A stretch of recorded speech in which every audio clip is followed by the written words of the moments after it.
કે અમારી સખત મહેનતનું પરિણામ છે 2 કરોડ. તમે કરેલા કર્મો વિચારો.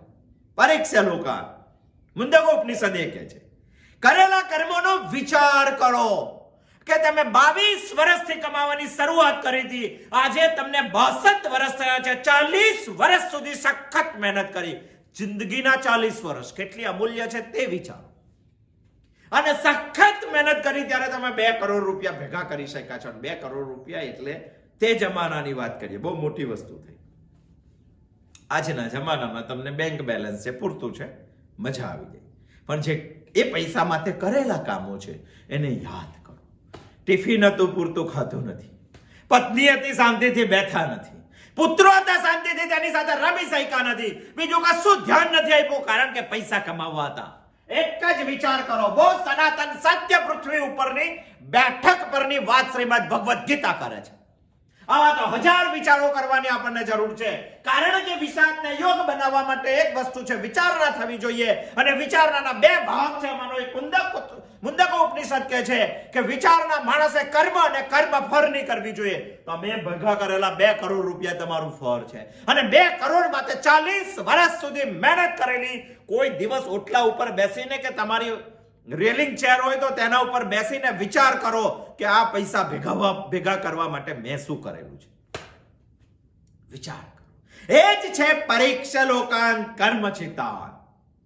અને કોણ વિચાર કરે? અરે જેને આ જગતમાં જ ખલાસ થવું છે ને બીજું કઈ આગળનું કશું કરવું નથી, ફરી આટા પેડા મારવા છે, એને વિચાર કરવાની જરૂર નથી. બ્રહ્મણા, જેને બ્રહ્મનો વિચાર કરવાનો છે તે આના માટે વિચાર કરે. શું વિચાર કરે? તમને બેંકે ઓફર કરી કે ભાઈ તમને એટીએમ કાર્ડ મળે છે, લઈ જાઓ. તમે એટીએમ કાર્ડ લાવ્યો, બેંકમાં જવું ના પડે. હવે ઉંમર બી 62 વર્ષની થઈ છે, જવું ના પડે. અને કોઈક દિવસ મોબાઈલમાં કઈ આમ તેમ આતા મારતા હતા અને કોઈકે તમને કંઈક પૂછ્યું. હવે બધા દાખલા બી એવા બને છે. એટીએમ થી તમારો પાસવર્ડ કોઈએ લઈ લીધો અને પાસવર્ડ લઈને 2 કરોડ રૂપિયા કોઈએ ઉપાડ લીધા ખાતામાંથી. તો ચાલો શું કરશો? શું કરો? પહેલાના જમાનામાં ધન ઘેર ભેગું કરી રાખ્યું, રાત્રે ચોર આવ્યા અને ચોરી ગયા. 40 વર્ષની મહેનત માણસની એક જ મિનિટમાં જતી રહે છે. કર્મફળનો વિચાર કરો. 40 વર્ષ અમૂલ્ય જિંદગી ખર્ચીને માણસે જે ભેગું કરેલું છે એનામાં તાકાત છે આપણને એટલું સુખ આપવાની, શાશ્વત સુખ આપવાની તાકાત છે એનામાં. પરીક્ષા લોકાન, માણસે વિચાર કરવો જોઈએ કે મેં કરેલા કર્મોનું ફળ અત્યારે જો મારી પાસે હોય તો એ ફળમાં તાકાત છે મને છોડીને નહીં જવાની. એ ફળમાં તાકાત છે મને દુઃખ નહીં આપવાની. એ ફળમાં તાકાત છે મને દુઃખ મિશ્રિત સુખ નહીં આપવાની. એ ફળમાં તાકાત છે મને શાશ્વત સુખ આપવાની. આ તો તમને એક ફળ કીધું. આવા 1000 ફળો તમારા પાસે છે. અને 1000 ફળો તમારા પાસે હોય તો 1000 ફળ ઉપર એક દિવસ બેસીને વિચાર કરો કે આ મેળવવા માટે મેં શું કર્યું. જિંદગીનો અમૂલ્ય સમય અહીંથી જવાનું નક્કી છે, તમારું મારું બધાનું છે. ક્યારે જવાનું તે ખબર નથી.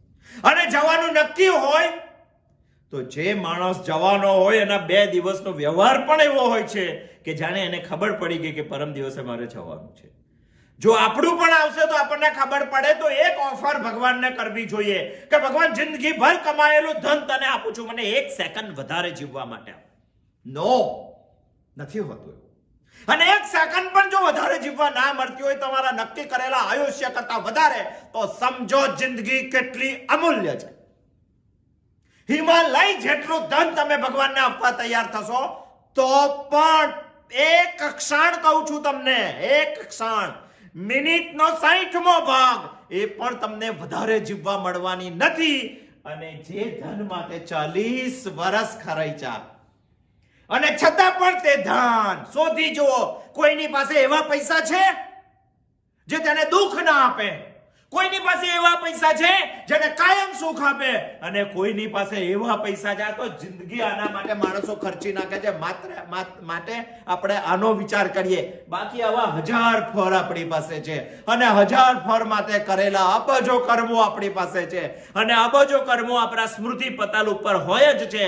મુંડકો ઉપનિષદ એવું કહે છે કે પરીક્ષા લોકાન કર્મચિતાન બ્રહ્મણા, જેને કંઈક આગળ વધવું છે, અંદર રહેલા બ્રહ્મ તત્વને જેને જાણવું છે એને પોતે કરેલા કર્મો અને કર્મફળનો વિચાર કરવો જોઈએ. અને આ વિચાર કરાવવા માટે શ્રીમદ ભગવદ્ ગીતા કર્મ ઉપર 6 અધ્યાય કે છે. કર્મયોગ. અને જો વિચાર કરીએ તો જગતના નાથની પણ તાકાત નથી કે આપણા વિષાદને યોગ ના બનવા દે. આપણે વિચાર કરીએ છીએ વિષાદ યોગ, અર્જુન વિષાદ યોગ, અને અર્જુન વિષાદ યોગનો જો વિચાર કરતા હોય તો ગીતા એના માટે હવે પછી આપણને એક વિચારણા આપવાની છે. પરીક્ષ્ય લોકાન કર્મચિતાન બ્રાહ્મણાઃ. એવું કોઈ ધન છે, બેસીને વિચાર તો કરો, જેના માટે માણસ જીવે છે તે. આ પણ દુઃખ આપવાનું છે. સુખ આપશે, દુઃખ સાથે સુખ આપશે. એનામાં તાકાત નથી ઘટે ના એવું સુખ આપવાનું. તો પછી શું કરવાનું? અને તો પછી અમૂલ્ય જીવન મેં એને આપી દીધું. નહીં આપવાનું એવું નથી કહેતા.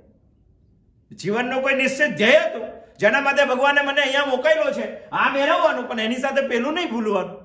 એને યાદ કરાવવા માટે શ્રીમદ ભગવદ્ ગીતા છે. આ તો એક ફોર આપણે વિચાર્યું, બીજું પણ ફોર છે. ચાલો, ખુરશી મરે તો બેઠા પછી વિચારવાનું કે કેટલા લોકોના દરવાજા ઉપર વોટ માંગવા ગયો ત્યારે આ ખુરશી પર બેઠો છે. અને